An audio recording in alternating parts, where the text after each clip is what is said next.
வணக்கம், என் பேர் திவ்யா பிரசாந்த். நான் இன்னைக்கு படித்த புக்கோட பேர் வந்து ஆகாய சுரங்கம். இது எழுதினவர் பேர் வந்து ராமலிங்கம். இவர் வந்து இந்த புக்கில் வந்து நான் என்ன படித்தேன் அப்படின்னா, இந்த ஆகாயத்தை பற்றி படித்தேன், அதாவது ஸ்பேஸை பற்றி படித்தேன். ஃபர்ஸ்ட் நம்மளுக்கு இந்த ஸ்பேஸ்னு சொன்னது என்ன ஞாபகம் வருது? ஃபுல்லாக பிளாக்காக இருக்கக்கூடிய ஒரு இடம், அதில் ஃபுல்லாக வந்து நட்சத்திரங்கள் இந்த மாதிரி எல்லாம் மின்னிட்டு இருக்கக்கூடிய நட்சத்திரங்கள் இதான் நம்மளுக்கு ஞாபகம் வரும். ஏன்னா ஸ்பேஸ்ங்கிறது நம்மளுக்கு அதான் சொல்லி நல்லா நம்ம வச்சிருக்கோம். ஸோ அடுத்து இந்த ஸ்பேஸ் எப்படி உருவாச்சு அப்படின்னு உங்களுக்கு தெரியுமா? இந்த ஸ்பேஸ் வந்து சுமார் ஒரு 1380 கோடி ஆண்டுகளுக்கு முன்பு பிக் பேங் வெடிப்பு அப்படின்னு சொல்லப்படுற ஒரு நிகழ்வு நடந்துச்சு. ஸோ அந்த பிக் பேங் வெடிப்புல இருந்து பல லட்சம் யூனிவர்சஸ், மில்கிவே கேலக்சிஸ் எல்லாமே உருவாக ஆரம்பிச்சது. அப்படி உருவானதுல இருந்து நம்ம சூரியனும் உருவாச்சு. எப்படின்னா நெபுலா அப்படின்னு சொல்லப்படுற இடத்துல இருந்து வந்த தூசுகளும் நிறைய டஸ்ட் பார்ட்டிகல்ஸ் எல்லாம் ஒன்னா சேர்ந்து நம்ம சூரியன் உருவாச்சு. அதுல மிஞ்சி போன டஸ்ட் பார்ட்டிகல்ஸ், பாறைகள் எல்லாமே நம்ம சூரியனே வளர ஆரம்பிச்சது. அது அப்படி வள வந்துட்டு இருக்க அந்த டஸ்ட் பார்ட்டிகல்ஸும் அந்த விண்கட்கள் எல்லாமே வந்து சூரியன் அந்த எல்லாம் ஒண்ணுக்கு ஒண்ணு மோதி பிளானட்ஸா உருவாக ஆரம்பிச்சது. அப்படி உருவான ஒரு பிளானட் தான் நம்ம பூமி. நம்ம பூமி வந்து உருவான காலகட்டங்கள்ல ஒரு மிகப்பெரிய ஒரு நெருப்பு பந்து போலதான் இருந்துச்சு. ஏன்னா வந்து அப்போ நம்ம பூமியில தண்ணி கிடையாது, காத்து கிடையாது, எதுவுமே கிடையாது.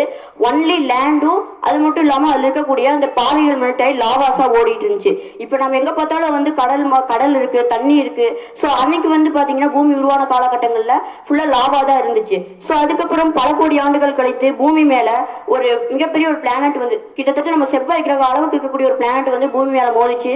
அது மோதன இம்பாக்ட்னால நம்ம பூமியை விட்டு நிறைய பாறைகள்லாம் வெளியே சிதறடிக்கப்பட்டது. அதுல ஒண்ணுதான் வந்து நம்ம பூமியை சுத்தி வந்துட்டு இருக்கக்கூடிய இப்ப இருக்க நிலா. இந்த நிலா வந்து பாத்தீங்கன்னா நம்ம பூமியை விட்டு வருஷத்துக்கு 3 சென்டிமீட்டர் விலகி போயிட்டு இருக்கு. சொல்ல போனா நம்ம நிலவு உருவான காலகட்டத்துல சில ஆயிரம் கிலோமீட்டர் தூரத்துல தான் வந்து இருந்திருக்கு நம்ம பூமிக்கும் நிலவுக்கும் இடையில இருந்த தொலைவு. இப்ப வந்து அது 3 லட்சம் கிலோமீட்டர் தாண்டி போயிருச்சு. ஸோ இன்னமும் அது வருஷத்துக்கு 3 சென்டிமீட்டர் நகர்ந்து போயிட்டு தான் இருக்கும்னு சொல்லி சயின்டிஸ்ட் சொல்றாங்க. அடுத்தது இந்த பூமியில வந்து எப்படி தண்ணி உருவாச்சு அப்படின்னு உங்களுக்கு ஒரு டவுட் வரும். ஏன்னா வந்து இப்போ இருக்கக்கூடிய பூமியில எங்க பார்த்தாலும் தண்ணி இருக்கு.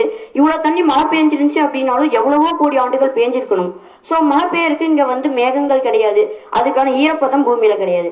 அப்புறம் எப்படி இங்க நீர் வந்திருக்கும் அப்படின்னு உங்களுக்கு ஒரு டவுட் வந்துச்சு அப்படின்னா அதுதான் சரி. ஏன்னா வந்து பல கோடி ஆண்டுகளுக்கு முன்பு நம்ம பூமி மேல ஒரு வகையான விண்மீன் கூட்டங்கள் சரமாரியா வந்து விழுக ஆரம்பிச்சிருக்கு. அதுலதான் தண்ணி இருந்திருக்கு. எப்படி விண்கல்ல தண்ணி அப்படின்னு சொல்லி வந்து பாத்தீங்கன்னா இதுல வந்து ஒரு விதமான நீர் மூலக்கூறுகள் உறைந்த நிலையில இருந்திருக்கு. சோ அதுதான் வந்து விழுந்திருக்கு. இன்னைக்கு நாம குடிக்கிற தண்ணி முதற்கொண்டு நம்ம குளிக்கிறதுக்கு பயன்படுத்துற, சமைக்கிறதுக்கு பயன்படுத்துற ஒவ்வொரு தண்ணியும் நம்ம பூமியை சேர்ந்தது கிடையாது. ஏதோ ஒரு பிளானட்ல இருந்து நம்ம பூமிக்கு வந்ததுதான். ஸோ அதுக்கப்புறம் அந்த பாறைகள்ல இருந்து வந்த தண்ணீர்ல சில பாக்டீரியாஸ் உருவாக ஆரம்பிச்சது. இந்த பாக்டீரியாஸ்ல வந்து பாத்தீங்க அப்படின்னா இப்ப இருக்கக்கூடிய நம்ம மனுஷங்க மற்ற உயிர்கள் மாதிரி ஆக்சிஜனை உட்கொண்டு கார்பன் டை ஆக்சைடை வெளிவிடக்கூடியதாக இல்லாம மொத்தமா இந்த சூரிய ஒளியை வந்து அப்சர்வ் பண்ணி ஆக்சிஜனை வெளிவிடக்கூடிய தன்மையை கொண்டிருந்துச்சு. ஸோ அதனால வந்து பல கோடி ஆண்டுகள் வந்து இந்த ப்ராசஸ் இப்படியே போயிட்டு இருந்துச்சு. ஸோ அப்போ ஒரு நாள் வந்து பூமியில வந்து அடியில் இருக்கக்கூடிய டெக்னானிக் பிளேட்ஸோட நகர்வுனால வந்து லேண்ட்ஸ்கேப் எல்லாம் உருவாக ஆரம்பிச்சது. ஸோ இதுக்கப்புறம் வந்து பூமி வந்து என்னதான் லேண்ட் உருவானாலும் நம்ம பூமியில இன்னும் நிலத்துல உயிர்கள் உருவாகல, தண்ணியிலையும் உயிர்கள் உருவாக ஆரம்பிக்கல. பல கோடி ஆண்டுகள் இப்படியே போச்சு. அதுக்கப்புறம் எரிமலை வெடிப்பு, சில விண்கட்கள் மோதல் நடந்து நம்ம பூமி வந்து வெப்பநிலை மாற்றம் அடைந்து ஒரு மிகப்பெரிய ஒரு பனிப்பந்து போல மாறுச்சு. இந்த பனிப்பந்து மாதிரியான பூமியில அந்த நேனோ பாக்டீரியாஸ் எல்லாம் வாழ்றதுக்கு தங்களை தகவமைத்து கொண்டுச்சு. அதுல வாழ முடியாத பாக்டீரியாஸ் எல்லாம் அழிஞ்சிருச்சு. ஸோ இதுக்கப்புறம் பல கோடி ஆண்டுகள் இப்படியே கடந்துச்சு. நம்ம பூமி வந்து ஒரு ஸ்னோ பால் மாதிரி இருந்துச்சு. அதுக்கப்புறம் மறுபடியும் பழைய நிலைமை திரும்ப ஆரம்பிச்சது.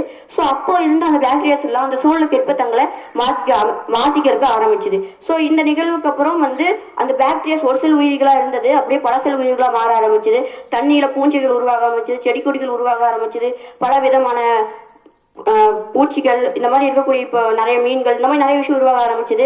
என்னதான் கடல்ல வந்து இவ்வளவு விஷயம் நடந்திருந்தாலும் நிலப்பரப்புல எந்த ஒரு மாற்றமும் இல்லை.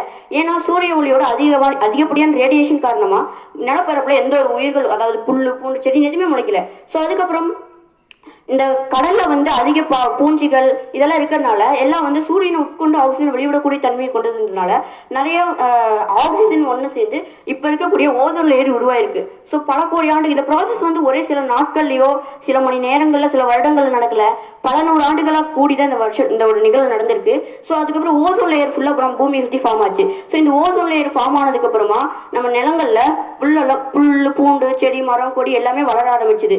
ஸோ இந்த நிகழ்வு நடந்துட்டு இருக்கும்போது பல கோடி ஆண்டுகள் கழித்து மறுபடியும் தண்ணியில வந்து உணவு பற்றாக்குறை ஏற்பட்டுச்சு. ஏன்னா எதுவா இருந்தாலும் அங்க ஒரு வேட்டையாளி அப்படின்னு சொல்லி ஒரு உயிரினம் இருக்கும். ஸோ அந்த வேட்டையாளிகள் எல்லாம் வந்து தண்ணியில் இருக்கக்கூடிய உயிர்களை சின்ன சின்ன உயிர்கள் எல்லாம் பிடிச்சி சாப்பிட ஆரம்பிச்சுது. ஸோ வந்து ஒரு வகையான மீன் உயிரினம் வந்து தண்ணியில வந்து உணவு பத்தல அப்படின்னு சொல்லிட்டு தரைக்கு வர ஆரம்பிச்சுது. தரையில வேட்டையாடி தரையில இருக்கக்கூடிய எல்லா உயிர்களும் சாப்பிட்டு செடி கொடிகளும் சாப்பிட்டு வளர ஆரம்பிச்சுது. ஸோ அதுக்கப்புறம் பல கோடி ஆண்டுகள் போச்சு, டைனோசர்ஸ் உருவாச்சு. ஸோ மறுபடியும் ஒரு ஆஸ்ட்ராய்டு வந்து பூமியில விழுந்துச்சு.